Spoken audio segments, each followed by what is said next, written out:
Héctor Diego Medina, nuestro compañero colaborador, ¿qué destacarías de esta jornada electoral y de los números que se están dando a conocer en las últimas horas? Joe Biden, el candidato más votado, Héctor Diego Medina, 74,9 millones de sufragios. ¿Esto qué significa? María Elena, muy buenas tardes. Joel, gusto en saludarlos. Pues sí, un momento muy importante en la historia de Estados Unidos y del mundo, quizá un respiro para esta tendencia populista que hay en varias zonas de este planeta. Y sin embargo, aunque el festejo se está dando en Estados Unidos, vemos a muchas personas salir a la calle y pues muy contentas porque esperaban ya este momento con ansia después de tantos días de conteo. Esto sería pues lo único que veríamos. Sin embargo, la diferencia en este caso se llama Trump, porque obviamente no va a conceder la derrota de manera tan fácil. Es cierto que hay un proceso legal, es cierto que no es oficial el triunfo. Sin embargo, la tradición norteamericana durante todas las elecciones es que los medios de comunicación, a falta de un instituto electoral, son los que declaran a un ganador, digamos, popularmente o mediáticamente. Entonces, esto no lo hace nada más porque sí. Existen mesas de análisis estadístico, hay dos grandes, digamos, como comisiones o sistemas de conteo de votos y de proyección estadística, y varios medios se adhieren a uno o a otro. Y una vez que estas mesas de análisis dan su proyección, es una proyección 99.5% segura. Entonces es prácticamente pues algo que se puede ya decir, que se puede comunicar. Claro, puede haber recuento de votos, sí, puede haber procesos legales, por supuesto. El presidente Donald Trump está en su absoluto derecho de llevarlos a cabo, como cualquier candidato lo podría hacer, como se ha hecho en muchas ocasiones, no nada más para la presidencia, sino en gubernaturas, en diputaciones, etcétera, alcaldías. Es un proceso que el sistema legal de Estados Unidos permite, y el sistema electoral ahí lo tiene. La próxima fecha importante es el 14 de diciembre, cuando efectivamente el colegio electoral se reúne para hacer el voto y que se oficialice. Mientras tanto puede haber todo este proceso. Ahora, ¿qué puede pasar con los recuentos? Muy poco, la verdad, porque históricamente un recuento, cuando las diferencias, aunque son pequeñas, son de miles de votos, es muy difícil que cambie. A lo mejor hay 15 votos por aquí, 20 votos por allá que tengan algún cambio, a lo mejor ninguno, depende del condado. Eso difícilmente va a cambiar una elección. Ahora, le queda a Trump la posibilidad de que sus alegatos, sus acusaciones de fraude y tal pudieran ser verdad. Yo no lo veo, no hay pruebas todavía fehacientes, no parece que las haya. Y sobre todo, mientras siga ganando más estados, porque ya tiene a Nevada, porque Arizona probablemente, bueno, algunos medios ya lo habían cantado, pero otros todavía no, habrá que esperar. En fin, ya va a ser muy difícil para Donald Trump porque cada estado tiene su propio proceso. Tendría que ser exitoso en todas estas acusaciones legales en todos estos estados, o al menos en 2 o 3. Entonces no la tendría tan fácil en ese camino legal. Por lo tanto, bueno, los medios entonces comunican a la gente que el ganador, que el virtual ganador es Joe Biden, y que entonces, bueno, pues ya el 14 de diciembre se oficializa y el 20 de enero estaría tomando posesión. Mencionaste algo importante, Héctor Diego Medina. Es fecha 14 de diciembre, entra en escena el colegio electoral. ¿Cuál es el trabajo que hará el colegio electoral y quiénes lo conforman? Eso es muy interesante, Marilena, porque hay quienes están diciendo, incluso escuché a Larry Rubin, el representante de los republicanos en México, decir que los electores pueden votar. No tienen que votar necesariamente, o nada los obliga a votar como el Estado, ¿no? Es decir, como el triunfo popular en el Estado. Eso es cierto.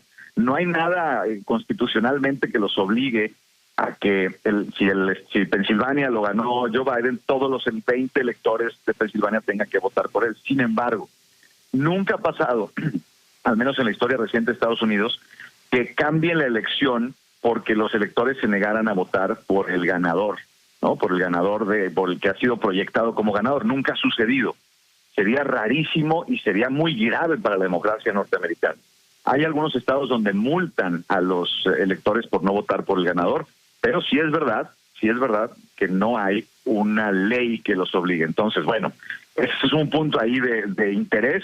si Donald Trump lograra convencerlos. Lo veo difícil, lo veo muy complicado. Hay republicanos, hay demócratas dentro de este grupo de electores en cada estado, pero difícilmente los va a poder convencer. Si tenemos a un Joe Biden ganando con la mayor votación de la historia, con, pues a lo mejor no arrasó, efectivamente, no hay una ola azul, pero sí ganó bastante bien el voto popular. O sea, van a ser 4 o 5 puntos de diferencia, va a ganar por 4 millones, 5 millones de votos, no es cualquier cosa.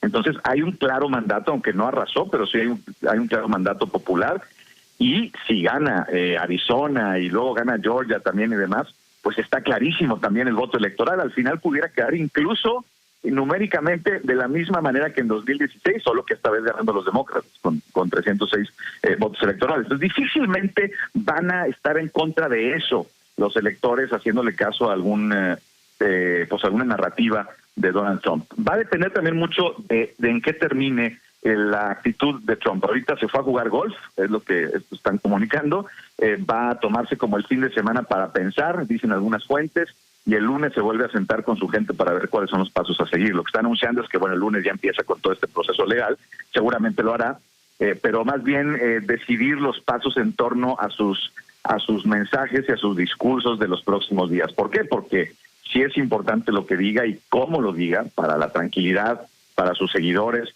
y para cómo se lleva a cabo el proceso que queda, y sobre todo que, bueno, más de la mitad de Estados Unidos, al menos de los electores, están muy contentos festejando un triunfo que en la tradición electoral de Estados Unidos es el que estamos viendo, ¿no? Aunque no sea todavía oficial, es el que estamos viendo estadísticamente, porque así es, ¿no? Entonces, ¿qué discurso va a dar? ¿Qué va a decir? ¿Cuándo va a conceder? Si es que concede en algún momento dado. Ahora, hay que decir que la Constitución tampoco obliga al presidente o al candidato perdedor a hacer un discurso en donde concede la victoria al otro candidato. No hay nada en el proceso legal que obliga a que lo haga.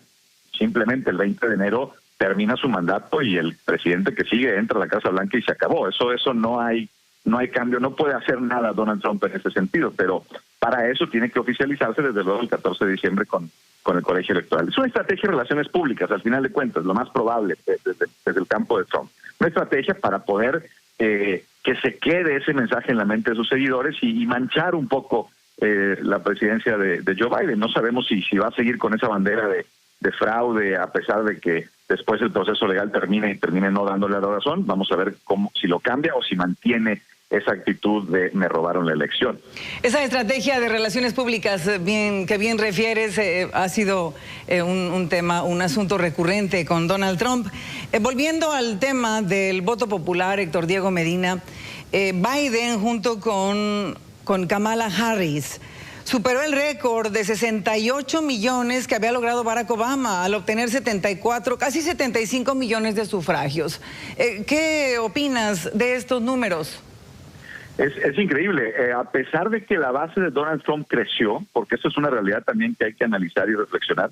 Muchos pensaban que iba a disminuir, pero bueno, a pesar de que la base trumpista aumenta en números y en entusiasmo, veíamos los mítines de Trump, a pesar de eso, la mayoría de los norteamericanos negaron una reelección de este personaje. Entonces, ¿qué quiere decir? Que a pesar de que no se ve el ruido en las calles, como podemos ver a los trumpistas, bueno, ahora lo estamos viendo, ahora ya que ganó Joe Biden, pero es decir, en las campañas, durante los años de Trump, etcétera, Joe Biden no es un personaje que arrastre, no es un personaje así sumamente carismático, que tenga seguidores apasionadísimos y demás. Sin embargo, la gente, con una especie de repudio a Trump, sale a votar en masa y dice no queremos este tipo de presidencia. Entonces, creo que es un mensaje también muy importante. Hay que ver también cuáles son los grupos demográficos en donde pudo ganar Joe Biden, porque seguramente veremos ahí una recuperación de la clase trabajadora, de una parte al menos de la clase trabajadora de Pensilvania, precisamente, de Michigan, de Wisconsin, de Minnesota. Esas zonas que perdió Hillary Clinton, que perdieron los demócratas por no hacerles mucho caso, la verdad. Recordamos que en el 2016 Hillary no fue, ni siquiera prácticamente no estuvo en ninguno de sus estados haciendo campaña, como teniéndolos ya seguros. Sí ha habido pues una especie de desdén por parte del Partido Demócrata hacia esa clase trabajadora, hacia esas zonas del Estados Unidos profundo. Y entonces hay una reflexión, ¿no? Una reflexión por parte del partido también demócrata de no dejar de lado esa parte, ¿no? Se había convertido el partido en un grupo de élite, de intelectuales, de las ciudades, más urbano, ¿no? Que está bien, pero pues sí haciendo de lado una buena parte de la población norteamericana y del espíritu de Estados Unidos, por supuesto, en parte, que habrá que ver si Joe Biden puede consolidar, ¿no? Y que al final de cuentas esa es su fortaleza, lo hemos dicho.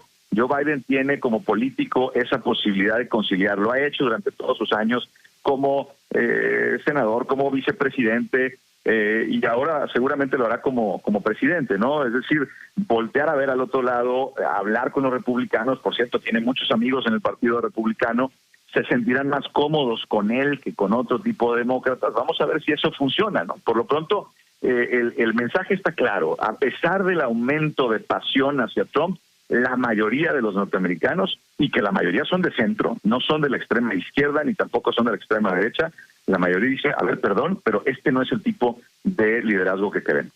Por cierto, y de respuesta brevísima, Héctor Diego, llamas base trumpista a los seguidores de Donald Trump. ¿Cómo llamas a los de Joe Biden?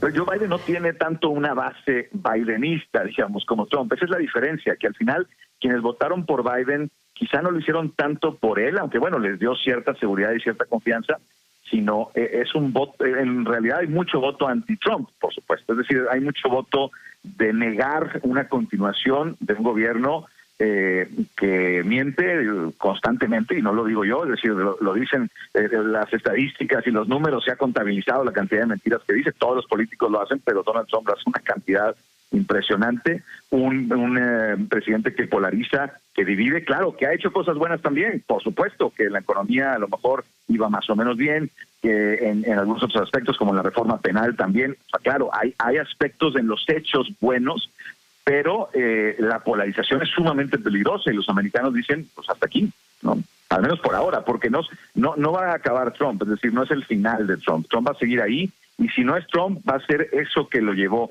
al poder. Entonces vamos a ver la capacidad de Joe Biden y de los norteamericanos y los partidos en conjunto para pues resarcir, para conciliar, para cerrar las heridas. Es que esto es posible con un Trump que va a estar ahí tuiteando todavía, es decir, eso no se va a acabar, que va a mantener a su base, que el Partido Republicano, vamos a ver si se puede deslindar de eso, difícilmente podrá. Entonces, podríamos ver en 2024 una vez más a Donald Trump tratando de ser presidente, ¿eh?